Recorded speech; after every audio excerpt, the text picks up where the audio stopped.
अशा प्रकारे या तीन देवता तीन रूपामध्ये विभागले. आता इथे गंमत अशी आहे की विष्णू जो तिथे राहिला त्याला तीन देवतांची शक्ती प्राप्त झाली म्हणून त्याला तीन तोंड निर्माण. म्हणून ब्रह्मा विष्णू महेश एकाच व्यक्तीमध्ये तीन तोंड असलेला असा तो अवतार तिथे घडला आणि त्यालाच आपण दत्त अवतार असं म्हणतो. बोला दत्त महाराज की जय. अशा प्रकारे हा दत्त अवतार तिथे झाला आणि भगवंताचाच तो अवतार आहे आणि त्याच्यात विष्णू मुख्य आहे आणि म्हणून मध्ये विष्णूचं तोंड असतं.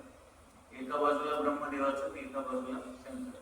शंकर जो होता तो दुर्वास मुनी म्हणून गेला आणि ब्रह्मदेव जो होता तो चंद्र म्हणून आकाशामध्ये स्थिर झाला आणि विष्णू जो होता तो दत्तात्रेय बनून यांच्या आश्रमामध्ये त्यांचा पुत्र म्हणून राहिला. असे हे अतुल, अशी ही अनुसूया आणि अशी ही त्यांची पतिव्रता. काय कहाणी आहे बघा एक एक ऋषींची. आणि अशा या